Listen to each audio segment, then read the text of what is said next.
Hello everyone, welcome back to my channel. Friendship डेचं बघा हे पोरगं किती बँड्स बांधून आलंय. कोणी बांधलं हे? हर्षूला कोणी बांधलं हे? कोणी बांधलं रे? कोणी बांधलं तुला बँड? काढलं? 1 वर्षांचा नाही तर आत्तापासून शायनिंग खायला लागलाय. एनिवेज, माझ्या सगळ्या फ्रेंड्सना हॅपी फ्रेंडशिप डे. हर्षूला कुठे जायचं दादा तुला? पप्पी दे नाही मग पप्पी दे ना. बाय बाय कर. कालचा व्लॉग तर तुम्ही पाहिलाच असेल. काल हर्षूचा बिलकुल पण मूड चांगला नव्हता आणि आज पण तो क्रँकीच होता. ॲक्च्युली त्याला जेव्हापासून कळायला लागलं ना बाहेर जायचं तेव्हापासून तो फारच त्रास द्यायला लागला आहे. नुसतं आम्हाला शूज घालायचे आणि बाहेर पळायचं असतं. ॲक्च्युली काल त्याची झोप पण झाली नव्हती त्यामुळे तो चिडचिड करत होता. बट आज मी त्याला आंघोळ घातल्यानंतर थोडं उशिराच झोपवलं. आज तरी जरा छान झोपला तो दुपारी. त्यानंतर शेडजी छान फ्रेश झाले आणि मस्त मग आम्ही आमच्या रिशू दिदी आणि शरूदादाच्या फ्रेंडसोबत खेळत होतो.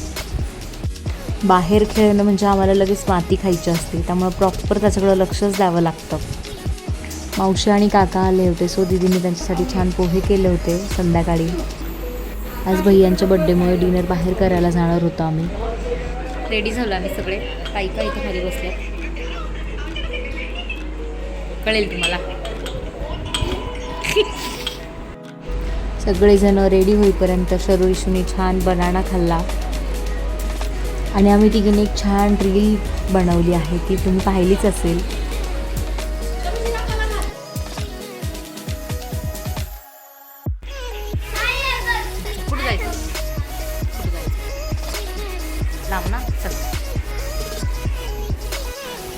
छान आवरला आणि शूज घातल्यानंतर आम्हाला घरी बिलकुल थांबायचं नसतं. आम्हाला बाहेरच जायचं असतं. सगळे रेडी होईपर्यंत आम्ही बाहेर जाऊन त्यांचा वेट करत होतो.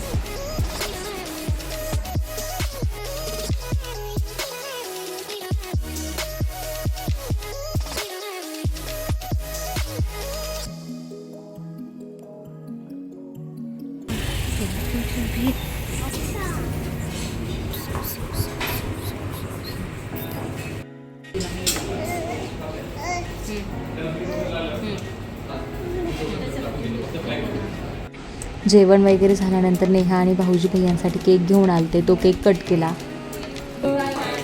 Happy birthday to you.